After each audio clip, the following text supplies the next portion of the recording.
Good morning साथियों। मैं आप सभी को मोस्ट वेलकम करता हूं साथियों।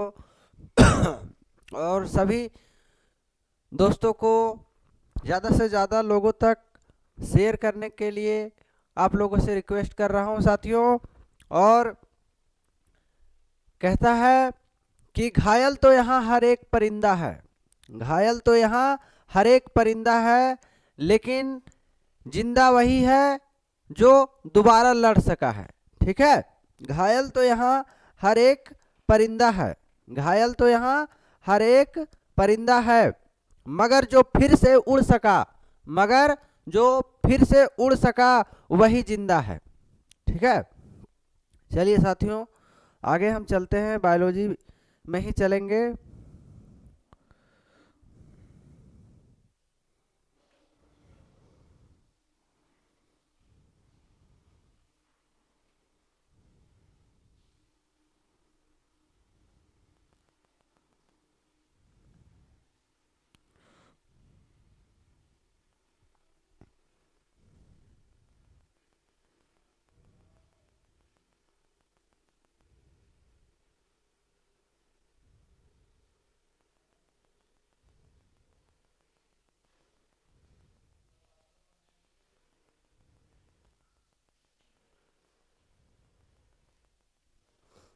देखिए साथियों, क्या है।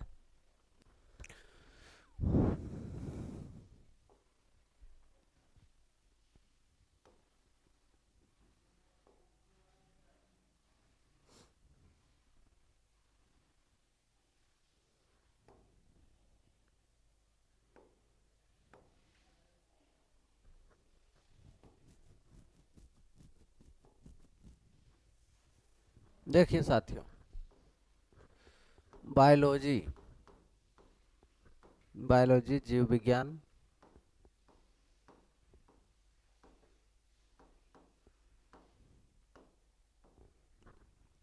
इसमें से हम बताए थे शुरुआत में ही, बायोलॉजी जब बता रहे थे उस समय,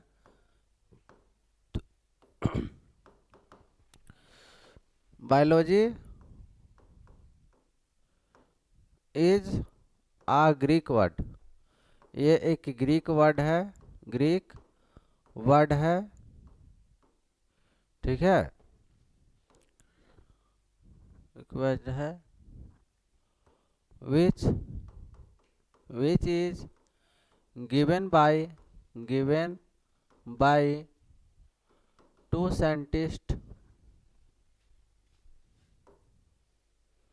टू बायोलॉजिस्ट लिख दीजिए, biologist named Lamarck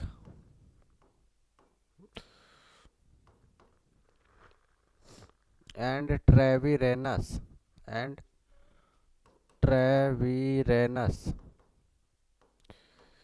rhesus in 1801। ठीक है। ये जो है फ्रांस का था और ये पोलैंड का था, वारसा। ठीक है। जीव विज्ञान, जीव विज्ञान शब्द का सबसे पहले प्रयोग, सबसे पहले प्रयोग लैमार्क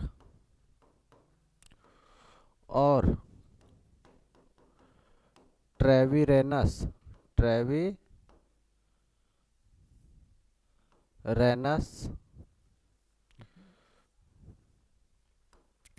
ट्रेविरेनस ने 1801 ईस्वी में किया था। ठीक है। आपको ये बताना है साथियों कि बताइए यहाँ पे कि टमाटर का लाल रंग क्यों होता है। टमाटर का रंग लाल क्यों होता है? क्या कारण है? क्यों होता है? क्या कारण है? क्वेश्चन है ये, उत्तर देना है आपको।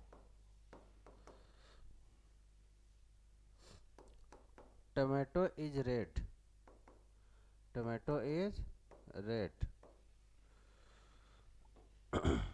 Due to due to presence of lycopene, lycopene। टमाटर का रंग, टमाटर का रंग लाल, लाल लाइकोपीन, लाइकोपीन की उपस्थिति के कारण होता है, उपस्थिति के कारण होता है। ठीक है, लाइकोपीन की उपस्थिति के कारण होता है।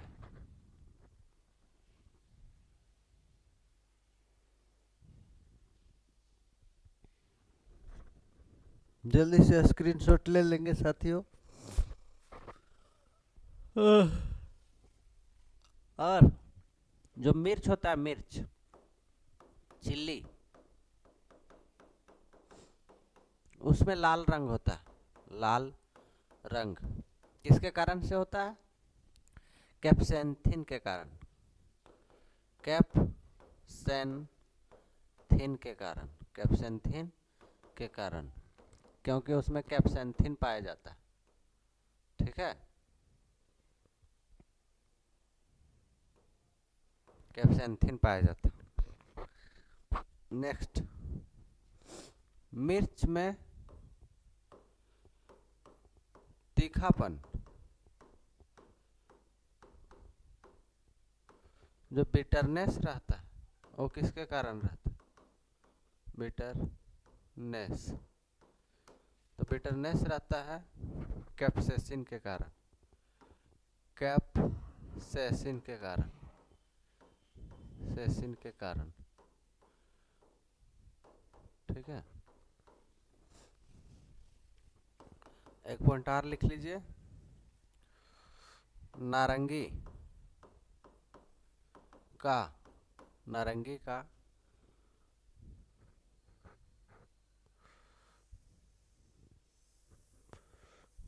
क्या बोलते हैं इसको? पपीता, क्या नाम था इसको? संतरा का नारंगी रंग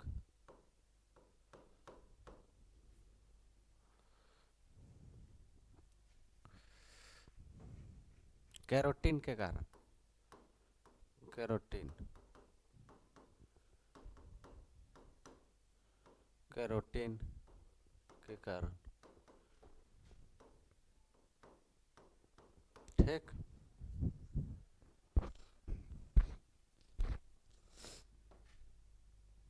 चलिए बताइए, लॉन्गेस्ट सेल कौन सा होता है? सबसे बड़ा सेल, अनिकोशिका।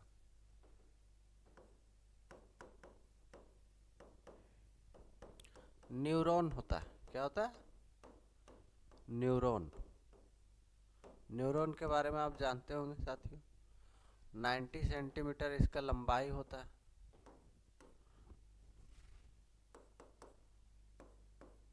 ठीक है,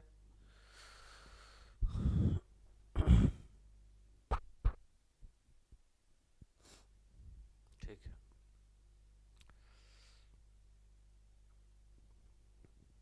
मैक्सिमम, अब देखिए, हाईएस्ट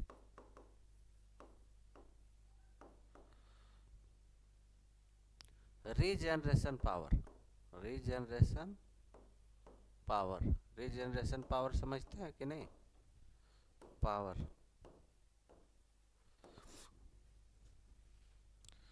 अधिकतम पुनर्योजन, पुनर्योजन शक्ति, हाईएस्ट पुनर्योजन शक्ति किसका होता है? लीवर का होता है। लीवर में यदि चोट लग जाएगा, लीवर में यदि चोट लग जाएगा तो वो क्या हो जाता है? दोबारा से रीजनरेट हो जाता है। ठीक है, क्षतिग्रस्त हो जाएगा तो दोबारा से उसमें से आप सेल जो है वो आ जाते हैं, लेकिन इसमें से सेल नहीं आते हैं। किसमें? ब्रेन में। तो अब लिखेंगे lowest regeneration power, lowest regeneration power, lowest regeneration power, lowest न्यूनतम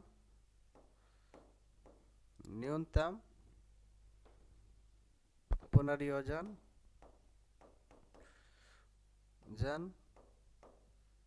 पुनर्योजन शक्ति। लोवेस्ट पुनर्योजन शक्ति किसका होता है बताइए? तो आप जानते हैं ब्रेन, ब्रेन मस्तिष्क के बारे में, मस्तिष्क, और ये मस्तिष्क जो है ब्रेन कहलाता है। जरा यहाँ पे समझिए कि स्टडी ऑफ ब्रेन क्या कहलाता है? ब्रेन का स्टडी क्या कहलाता है साथियों? तो आप बोलेंगे जी सर हम तो जानते हैं मस्तिष्क का अध्ययन।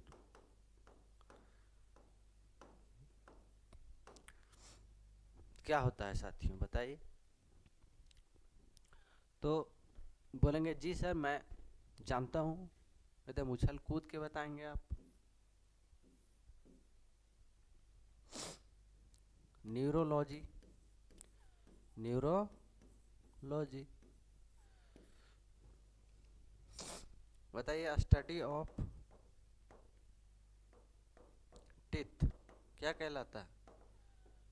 दांतों का अध्ययन क्या कहलाता है बताइए? डायरेक्ट सवाल इन सभी से पूछा जाता है, इसलिए हम शुरुआत में इंक्लूड कर रहे हैं इसे। ओडोंटोलॉजी, ओडोंटोलॉजी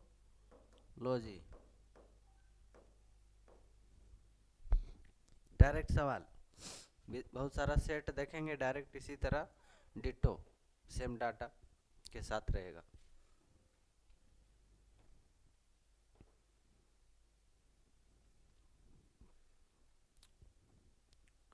ठीक है,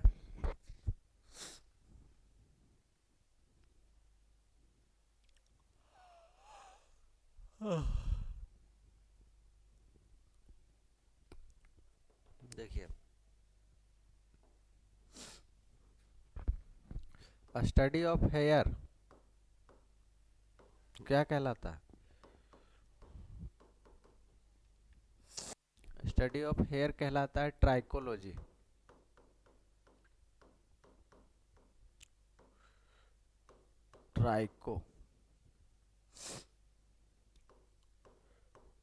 ट्राइकोलॉजी, ठीक है ना साथियों? हाँ, ट्राइकोलॉजी मतलब हो गया ये साथियों हेयर के स्टडी को, यानी कि ये बोल दीजिए कि आप हेयर मतलब होता है क्या? बालों का अध्ययन, बालों का अध्ययन।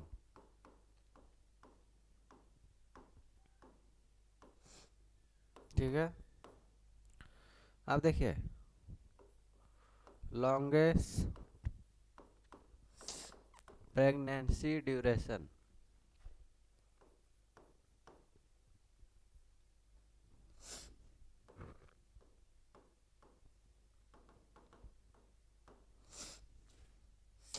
सबसे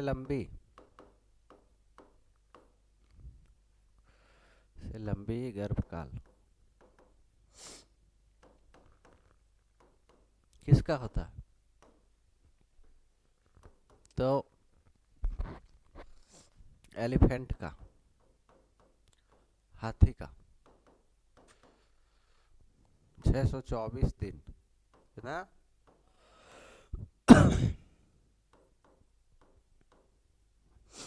ठीक है, बताइए एनिमल्स एनिमल्स का सबसे बड़ा किंगडम कौन सा है?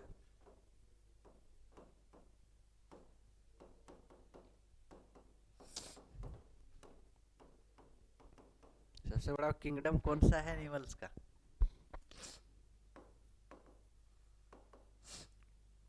ऑर्थोपोडा, ऑर्थोपोडा समूह, ऑर्थोपोड समूह। ठीक है, सबसे बड़ा बताइए नेशनल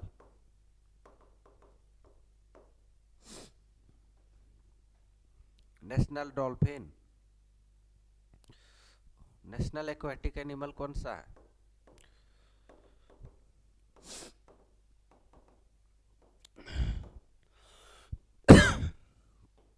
राष्ट्रीय जलीय जीव,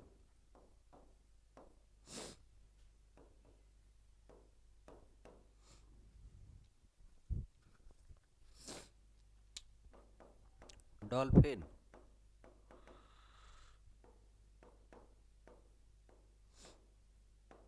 कौन है? अब जरा बताइए यहाँ पे, नेशनल डॉल्फिन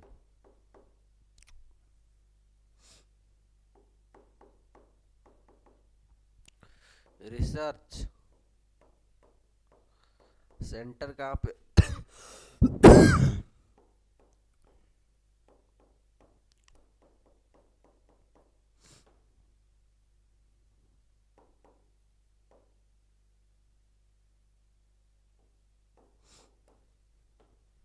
कहाँ है? Patna, that is in Bihar.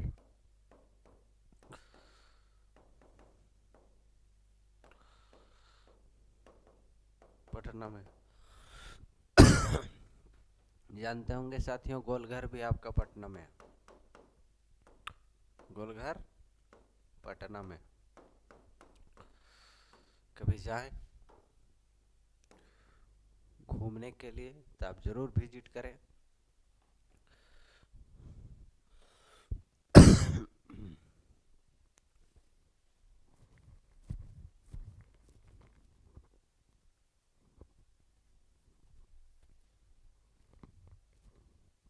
देखिए मस्तिष्क जो होता है ना हमारा, मस्तिष्क ब्रेन, ब्रेन का वेट हम बता दिए थे, लेकिन अब देख लीजिए 1350 से 1450 ग्राम के बीच में रहता है वजन, मस्तिष्क का वजन। ठीक है, मस्तिष्क का वजन कितना होता है? 1350 से हाँ,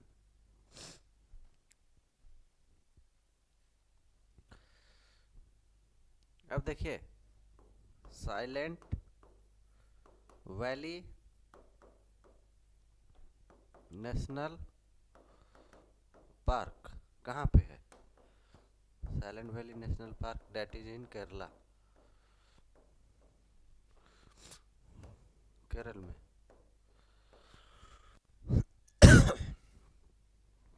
और एक और लिख लीजिए, spice garden of India.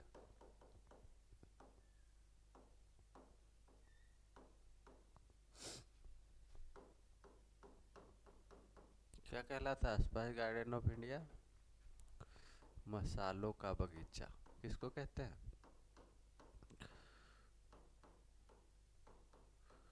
Kerala, that is Kerala.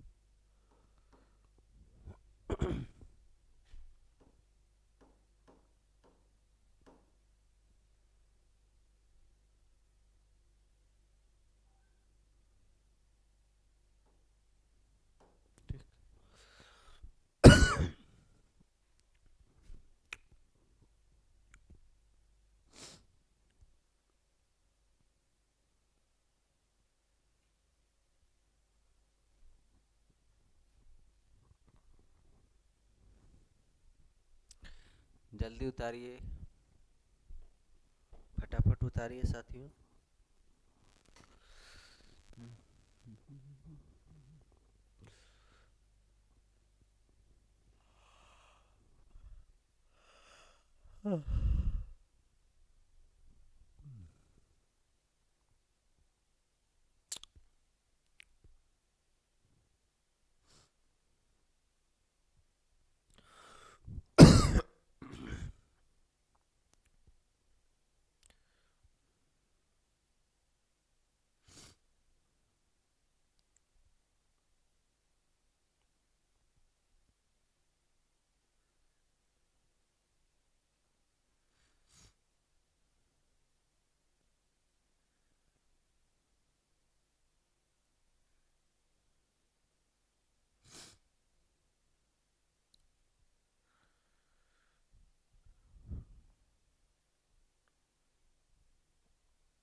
चलिए साथियों,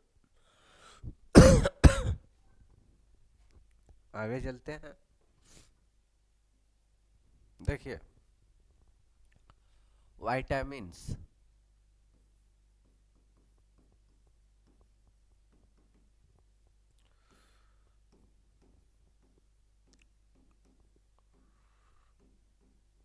देखिए, कल ही हम बताए थे साथियों कि विटामिन का खोज किसने किया है। विटामिन का खोज किसने किया है? तो विटामिन का खोज फंक ने किया है। किसने? फंक ने। इसमें से बहुत सारे विटामिन होते हैं जिसके डिफिशियंसी डिजीज होते हैं। डिफिशियंसी डिजीज होते हैं। तो डिफिशियंसी डिजीज होने के पीछे कारण है किसी तरह का जो फूड है वो फूड में किसी तरह का कोई प्रोटीन का, कोई कार्बोहाइड्रेट का, तो कोई फैट का, ये सब का कमी हो जाता है। इस वजह से जो है डिजीज होता है। तो देखिए, विटामिन ई जो होता है, विटामिन ई है, विटामिन ई, इसका यदि हम केमिकल नेम का बात करें, केमिकल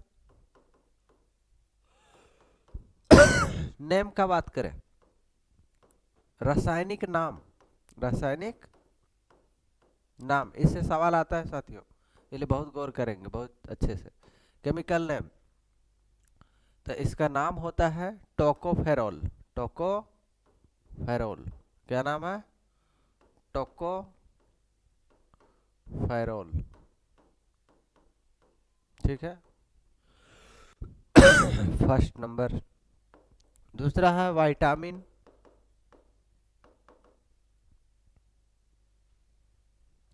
डी। विटामिन डी का केमिकल नेम क्या है साथियों? केमिकल नेम, रासायनिक नाम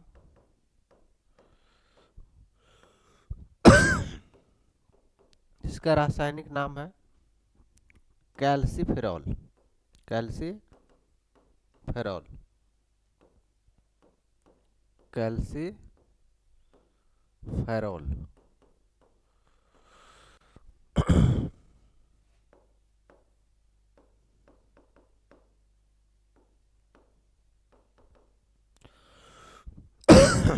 विटामिन सी का क्या नाम है?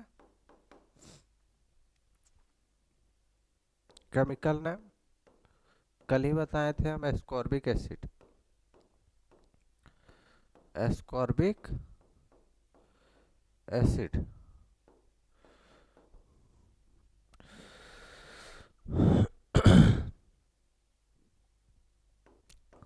रासायनिक नाम।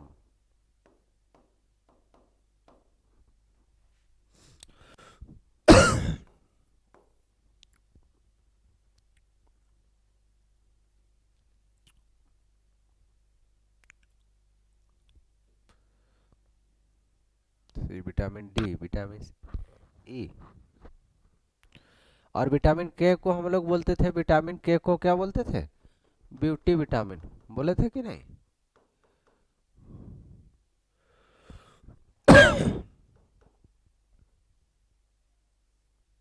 विटामिन ई था beauty vitamin, beauty beauty vitamins. Beauty vitamins किसको बोलेंगे साथियों? तो विटामिन ई को बोलेंगे। किसको? ई को। ठीक है। अब देखिए vitamin B one, vitamin B one जो है की कमी से बेरी बेरी रोग होता है साथियों। और विटामिन बी1 क्या कहलाता है? नियासिन कहलाता है। नियासिन, एक मिनट।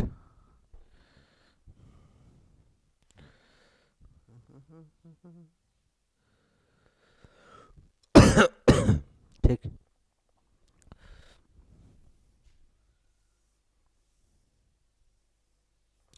थायमिन कहलाएगा। क्या कहलाएगा?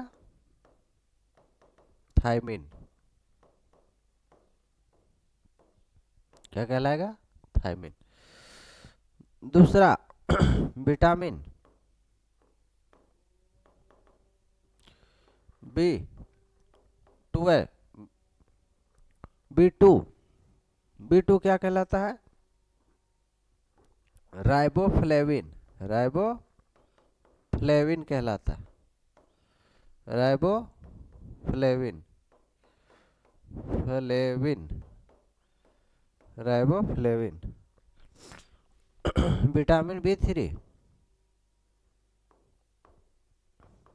B3 क्या कहलाता है? नियासिन कहलाता है। इसी को निकोटिनामाइड भी बोलते हैं, निकोटिनामाइड भी बोलते हैं। ठीक है, नियासिन, इसको नियासिन पढ़ेंगे, नियासिन। B4 नहीं होता है, B5 होता है, पेंटोथेनिक एसिड। रासायनिक नाम है ये सब, केमिकल नेम है। ठीक है।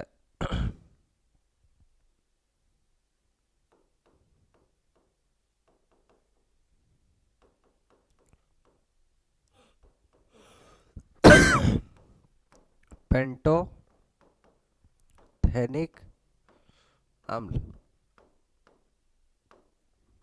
ठीक है। 6 pyridoxine, pyridoxine acid.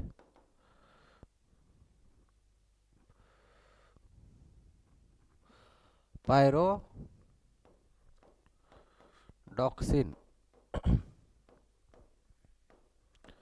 Acid, pyridoxine acid.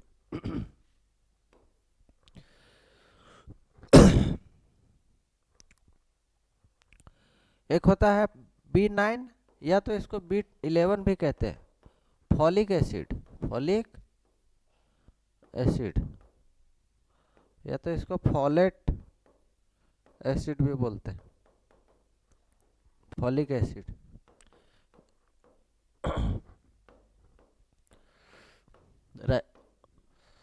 और इसमें से B12 बच गया। क्या बच गया? B12। B12 का नाम होता है cyanocobalamin, cobalamin, cyanocobalamin. ठीक है। ये साइनो कोबालामाइन में क्या होता है साथियों कि कोबाल्ट जो है प्रचुर मात्रा में पाया जाता है। क्या पाया जाता है? कोबाल्ट प्रचुर मात्रा में। मतलब सबसे ज्यादा कोबाल्ट किस में पाया जाएगा? तो वो B12 में। इसलिए इसको हम लोग क्या बोलते हैं? कोबाल्ट रिच विटामिन बोलते हैं। Cobalt rich vitamin. चलिए जल्दी जल्दी से आप इसको लिख लीजिए। चलिए हम लिखिए जल्दी जल्दी।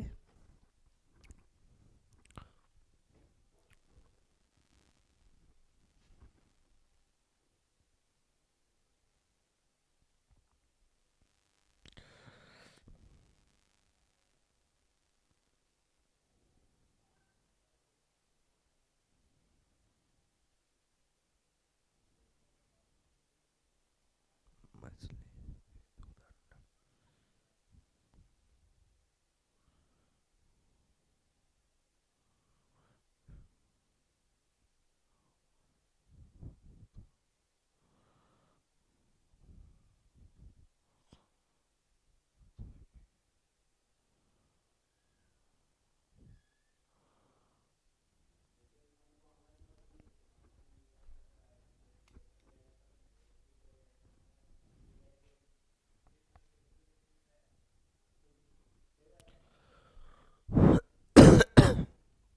देखिए अब क्या है, एक बच रहा B7। B7 क्या कहलाता है? तो B7 कहलाता है आपका बायोटिन। क्या कहलाता है? Biotin vitamin, biotin. ठीक है, हाँ ठीक है। B7 को बायोटिन बोलते हैं और इसे H विटामिन भी कहा जाता है। विटामिन H भी कह सकते हैं इसको, विटामिन H भी कहा जा सकता है। ठीक है, ठीक है, हाँ। अब देखिए वसा में घुलनशील, वसा में घुलनशील विटामिन बहुत बार पूछा है, इतना बार पूछा है ना। इसको बोलते हैं fat soluble vitamin. Fat soluble vitamin. Fat soluble vitamin किसको बोलते हैं? तो फैट सोल्यूबल विटामिन आपको इसमें से मिल जाएगा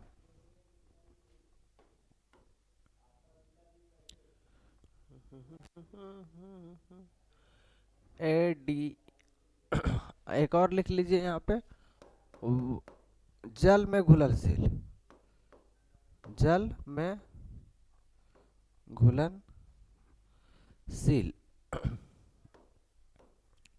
विटामिन।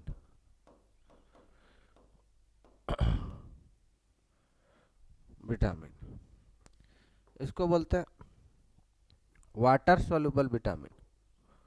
Water soluble vitamin. ठीक है।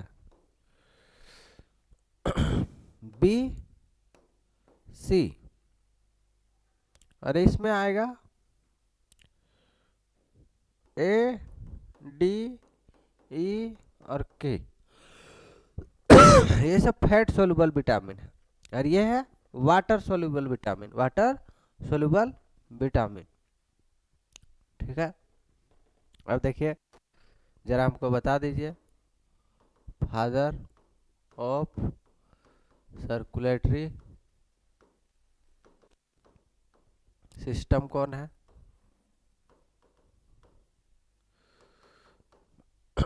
परिसंचरण तंत्र के पिता कौन माने जाते हैं? पिता या जनक? William Harvey. William Harvey. William Harvey, sir William Harvey.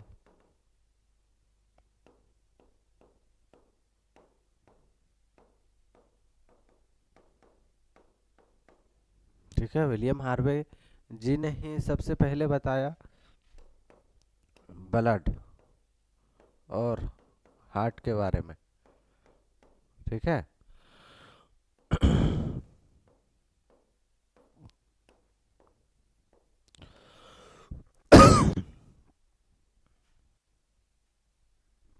इसमें से लिखे थे हम ब्लड क्लॉटिंग विटामिन।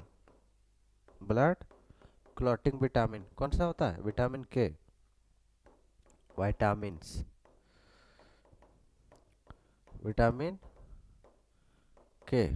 विटामिन के को ब्लड क्लॉटिंग विटामिन कहा जाता है कि रक्त का थक्का जो है नहीं जमने देता है।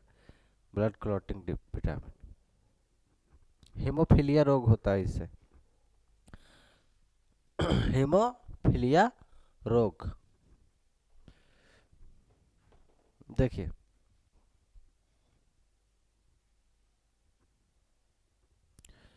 विलियम हार्वे जी ने ही बताया था। एक आप जानते होंगे, binomial, binomial nomenclature. Binomial nomenclature.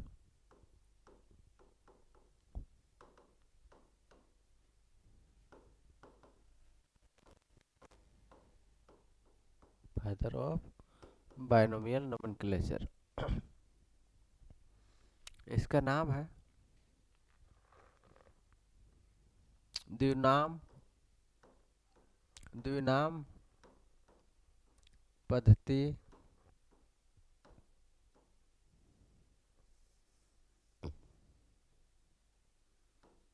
पद्धति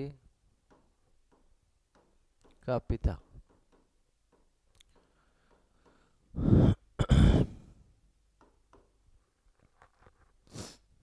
अब देखिए, द्विनाम पद्धति का पिता किसको कहते हैं हम लोग? तो हम लोग कहते हैं इसको क्या नाम है उसका?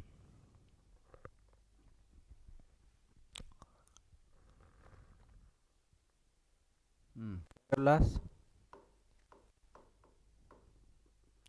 लिनियस साहब को।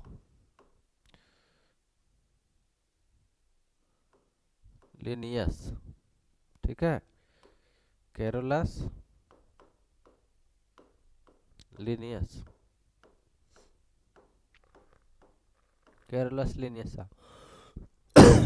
कैरोलस लिनियस साहब ने ही जीवों के साइंटिफिक नेम के बारे में बताया। एक बुक था, इनके द्वारा एक बुक लिखा गया, किताब। उस किताब का नाम था सिस्टमा नेचुरी। सिस्टमा नेचुरी। बहुत बार पूछा है इसको, एकदम बिल्कुल ध्यान रखना। सिस्टमा नेचुरी। सिस्टमा नेचुरी। और सिस्टमा नेचुरी आपको लिखा गया 1735 ईस्वी में। ठीक है। इसमें इन्होंने साइंटिफिक नेम को दिया। साइंटिफिक नेम को दिया। साइंटिफिक नेम आप समझते कि नहीं? वैज्ञानिक नाम, वैज्ञानिक नाम। फिर इसके बाद जो है इसका मॉडिफिकेशन के लिए आया था five kingdom classification. Five kingdom classification. तो देखिए, साइंटिफिक नेम यहाँ पे लिख रहे हैं हम, जरा सा उसको आप ध्यान में रखेंगे। कुछ कुछ इम्पोर्टेंट एनिमल्स या तो प्लांट्स का साइंटिफिक नेम आपको ध्यान रखना। वैज्ञानिक नाम, वैज्ञानिक नाम।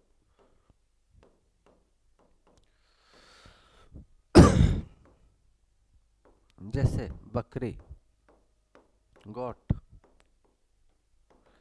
कैप्टा हिटमस। कैप्टा हिटमस, ठीक है। कैप्टा हिटमस।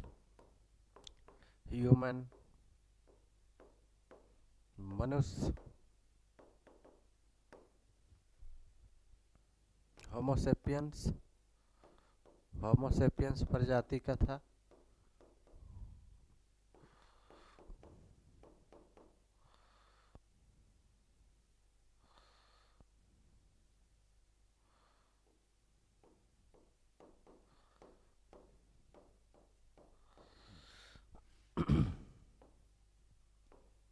फ्रॉग, मेढक,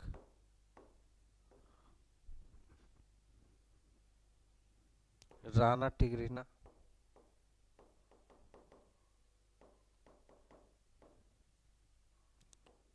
राना टिग रीना। ठीक है।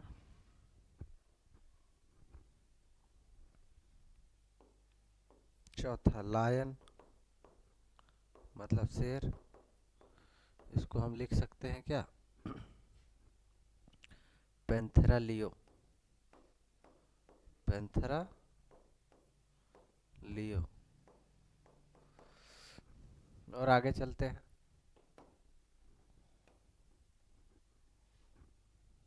पांचवा नंबर, बाघ। टाइगर को क्या बोल सकते हैं? Panthera tigris, Panthera tigris, Panthera टिग्रिसा।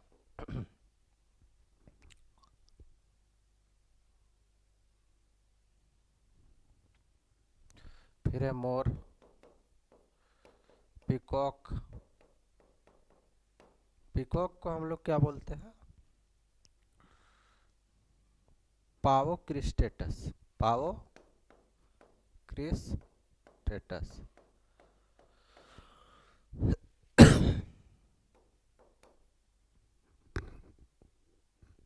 गेहूं,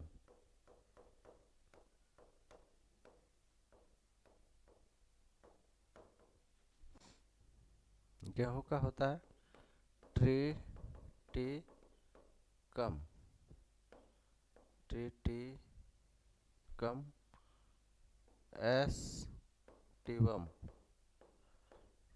ट्रिटिकम एस्टिवम।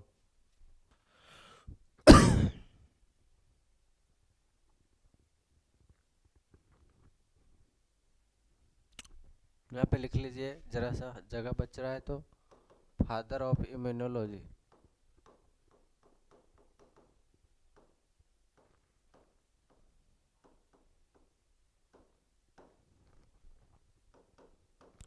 Edward Jenner. ठीक है, एडवर्ड जेनर, एडवर्ड जेनर।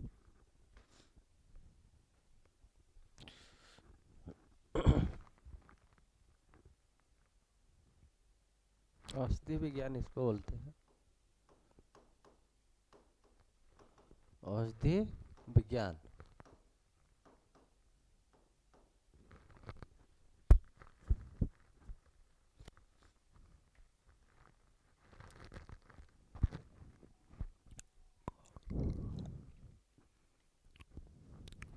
और बहुत सारा है, चलिए देखिए।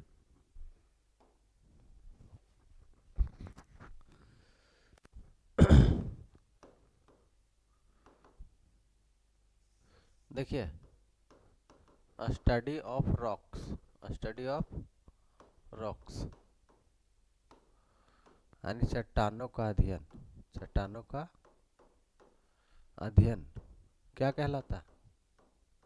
चट्टानों का अध्ययन जो है साथियों, पेट्रोलॉजी कहलाता है। क्या? Petrology, petrology. और ये पेट्रोलॉजी जो है साथियों, वो पूछा गया है एसएससी सीजीएल में, पूछा गया है।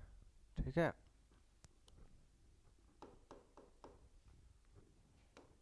उसके बाद रॉक्स के स्टडी को तो हम लोग क्या बोलते हैं? पेट्रोलॉजी कहते हैं। लेकिन पैलेंटोलॉजी तो हम लोग किसको कहते थे? पैलेंटोलॉजी, पैलेंटोलॉजी हम लोग बोलते थे स्टडी ऑफ फॉसिल्स को, फॉसिल्स को बोलते थे ना, जीवाश्मों का अध्ययन, जीवाश्मों का अध्ययन। ठीक है। जीवाश्मों का अध्ययन को हम लोग क्या बोलते हैं, ये बोलते थे। और इसके पैलेंटोलॉजी के फादर कौन है, father of palaeontology,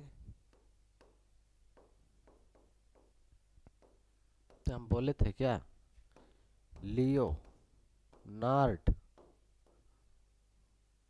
da Vinci.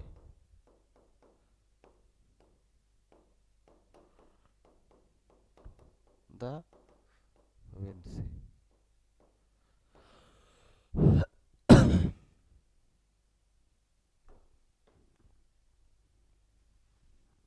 ठीक है, अब देखिए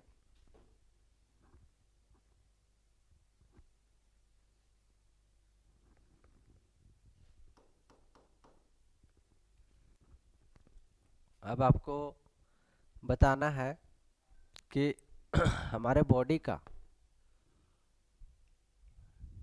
लॉन्गेस्ट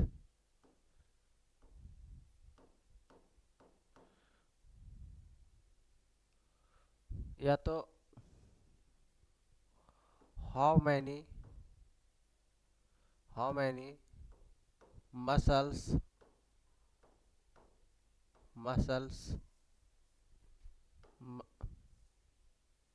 ये बहुत इंपॉर्टेंट है, muscles in our human body, मनुष्य में कुल पेशियों की संख्या, मांसपेशी हो सकता है कितना होता है, जनरल बातें हैं ये सब। 639 कहीं कहीं लिखा रहता है, कहीं कहीं 650 लिखा रहता है, ठीक है। तो जो आपको ऑप्शन में दिख जाए उसमें लगाइए, या तो ये दिख जाएगा ऑप्शन में तो इसे लगा दीजिए, ये दिख जाए तो इसमें लगा दीजिए। बहुत जगह रेलवे के बुक में देखिएगा 639 लिखा रहेगा, लेकिन कोई स्टैंडर्ड बुक में 650 लिखा रहता है। दोनों डाटा हम आपको इसलिए बता दिए ताकि आपको जो दिखे पहले उसको लगा दीजिए पहले आप, ठीक है।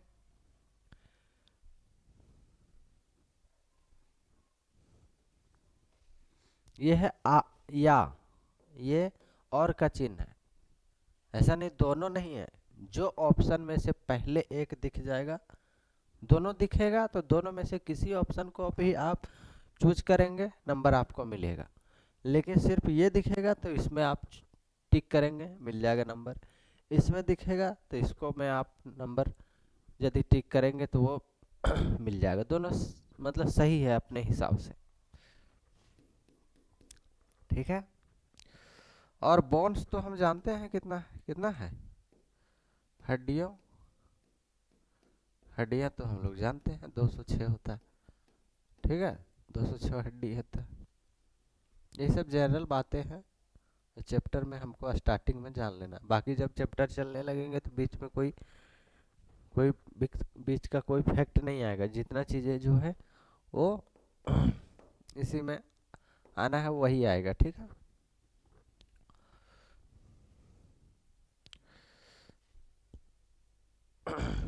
एक आप लिख लीजिए, क्या बोलते हैं,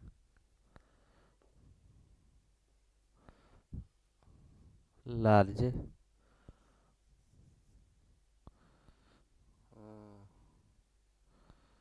कल ही हम बताए थे कि सबसे बड़ा पक्षी ऑस्ट्रिच होता है और सबसे छोटा पक्षी क्या होता है, हमिंग बर्ड होता है, जो पीछे की ओर दौड़ता है। क्या होता है, पीछे की ओर दौड़ता है। पीछे की ओर दौड़ने वाला पंछी कौन सा होता है, तो हमिंग बर्ड होता है। कौन सा होता है, हमिंग बर्ड होता है। सबसे बड़ा फूल, सबसे बड़ा फूल जो है रेफलेसिया होता है। कौन सा होता है, रेफलेसिया। और सबसे छोटा फूल जो है वो कौन सा होता है, सबसे छोटा फूल होता है उल्फिया। उल्फिया, कुल्फिया नहीं बोल रहे, उल्फिया। उल्फिया क्या नाम बोले, उल्फिया, सबसे छोटा फूल है ये उल्फिया। ठीक है, सबसे छोटा फूल कौन सा होता है? उल्फिया। क्या होता है? चलिए कुछ सवाल और भी पूछते हैं हम आपको। क्या होता है पिसिकल्चर? बताइए पिसिकल्चर क्या होता है? पिसिकल्चर क्या होता है? Pisciculture production of fishes, production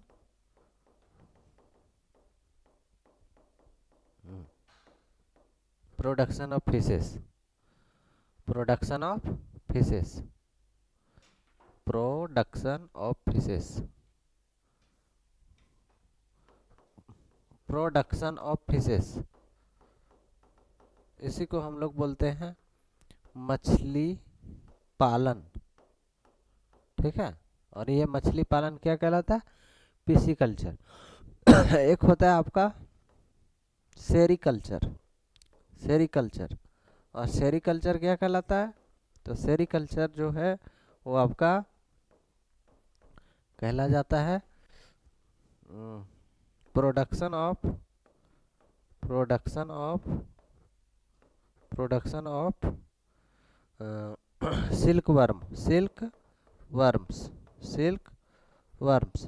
और यही सिल्क वर्म हमारा रेशम कीट पालन कहलाता है, रेशम कीट पालन।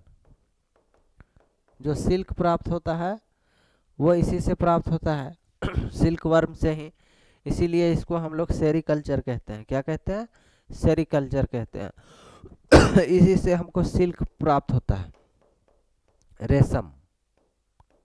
ठीक है, ये शहतूत का, शहतूत देखे होंगे, मलबेरी का पौधा आता है एक, जिसका फल जो है वो खट्टा भी लगेगा, खाने के बाद मीठा भी लगेगा। है ना, हर तरह का स्वाद उसमें से, शहतूत का पौधा उसको कहते हैं। क्या हिंदी, शहतूत का पौधा। ये शहतूत जो होता है उसी में से आपको सिल्क वर्म देखने को मिलेगा, और इसी सिल्क वर्म से जो है वो सिल्क बनाया जाता है। कोकून, प्यूपा, ये सब आपका प्रोसेस होता है, ये सब से आपको सिल्क वर्म बनने सा दिखेगा। ठीक है, बाकी हम नेक्स्ट सेशन में देखेंगे साथियों। बाकी अब हम चले पार्टी करने। ठीक है, बाकी नेक्स्ट सेशन में देखेंगे। Thank you so much, bye.